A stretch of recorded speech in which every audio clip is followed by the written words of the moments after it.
Ini ada tiga berarti ya, khitabun lin nabi, tapi yang dimaksud umatnya, khitabun lin nabi yang dimaksud adalah nabi saja. Terus ketiga, khitabun lin nabi yang dimaksud plus umatnya. Nah, kajian seperti ini penting.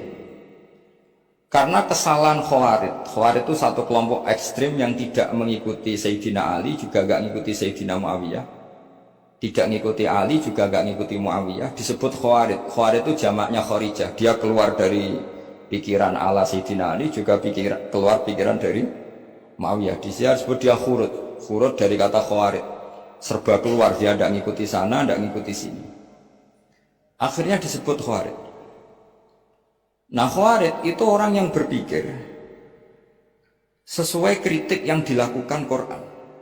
Tapi mereka lupa bahwa yang punya otoritas kritik itu Allah. Karena yang kalau boleh sama-sama terganggu, kerajaannya itu hanya Allah. Gini saya beri contoh ya. Yang punya hak ketika sepeda motor saya kamu pakai, yang punya hak menentukan itu gasap apa pinjam itu saya apa orang lain? Saya. Ketika yang pakai gak pamit itu teman akrab saya atau anak saya atau orang yang saya ridhoi, itu namanya gasap apa pinjem gak pamit? Ya udah, ini harus jelas. Tadi pagi saya ngaji direktorat, saya bilang di fikih itu ada istilah ulima ridhohu. Sesuatu tidak pamit formal tapi sudah diketahui ridhonya. Makanya di fikih ada bab namanya mu'atoh. Tadi pagi saya terangkan ya. Di perdebatan fikih itu ada bab namanya apa? Mu'atoh. Mu'atoh dari kata ato yu'ati, mu'atotan, saling transaksi yang non verbal tapi maklum. Ya seperti kalau kamu marung gitu, kalau kamu marung di kantin terus makan gedang goreng, itu nyuri apa beli? Coba jawab itu. Kalau dikatakan beli kamu belum bayar. Kalau dikatakan nyuri terang-terangan. Coba kalau mbak-mbak milih mana? Itu nyuri apa beli? Kalau beli belum bayar. Kalau nyuri kok terang-terangan ya? Gak nyuri apa beli?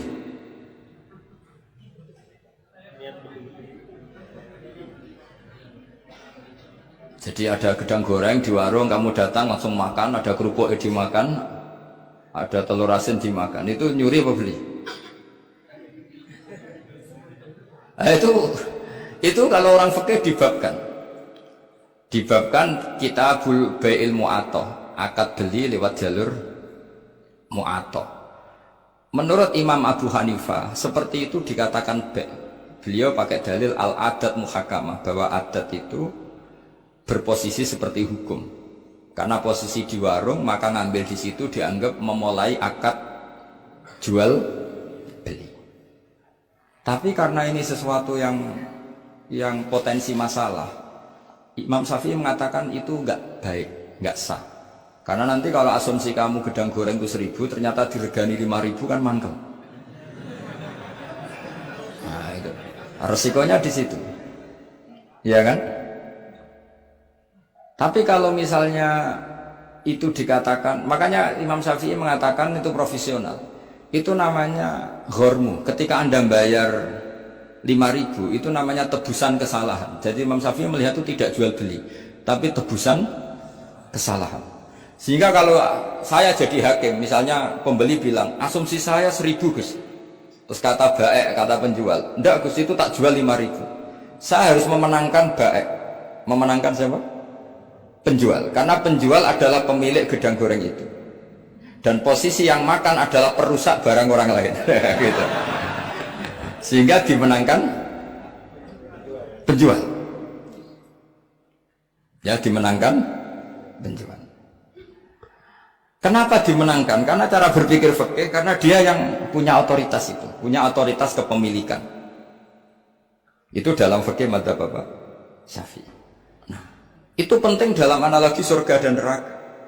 Orang Khawarij itu kalau ada orang dosa, itu dikatakan sudah tidak Islam lagi, dia sudah keluar dari Islam.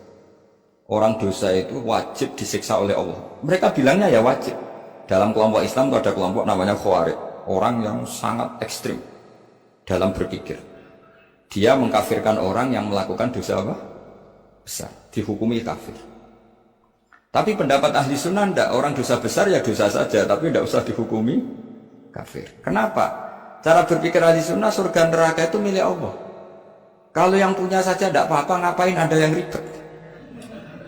Yang punya surga neraka itu Tuhan, dan Tuhan memanggil-manggil orang yang salah itu disuruh tobat. Anibu ila rabbikum, wahai hambaku yang berlebihan, yang masih dosa, ayo kembali ke saya.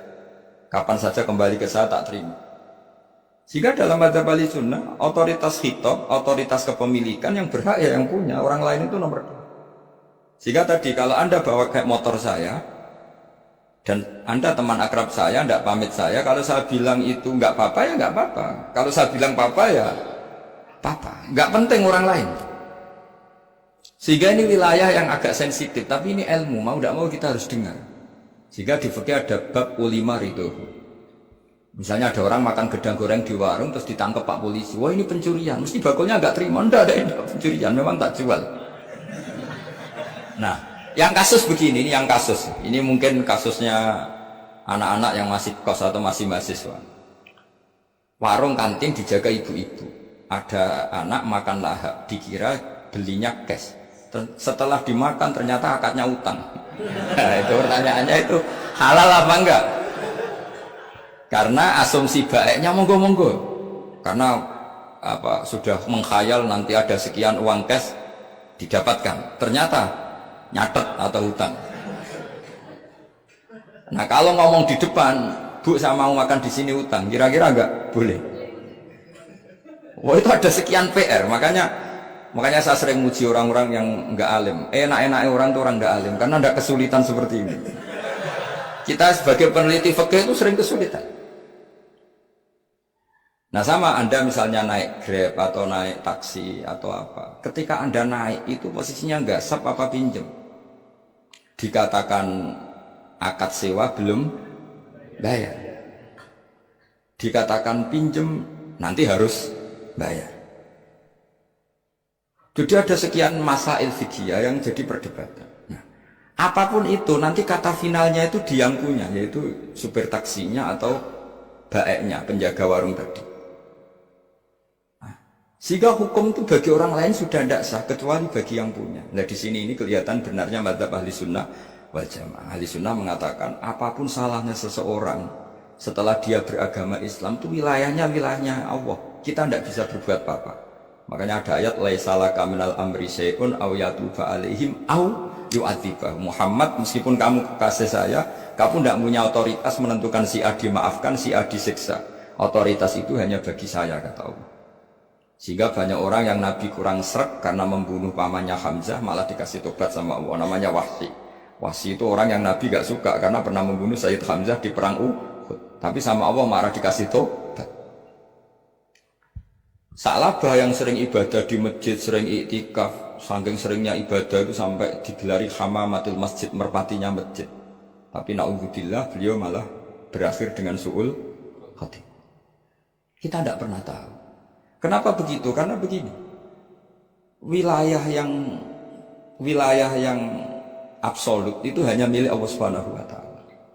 Sehingga Nabi kalau ketemu Wahsy ya bilang, iman kamu sudah saya terima, Islam kamu sudah saya terima, tapi saya ini manusia, tolong sembunyikan wajahmu dari saya, karena kalau saya ingat kamu itu mangkel, karena ingat kamu pernah membunuh Hamzah.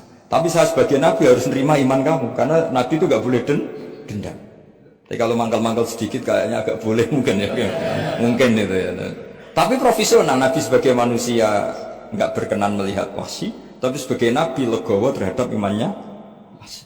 Tapi Allah sendiri yang ngendikan laisa laka minal amri syai'un aw yatuba. Coba orang munafik, kayak apa salahnya orang munafik? Tapi ketika Allah ngendikan tentang orang munafik gimana? Wa yu'adzibal munafiqina in sa'a aw yatuba. Allah bisa saja menyiksa orang munafik insya'a kalau berkehendak ya tuba atau Allah mengasih tobat.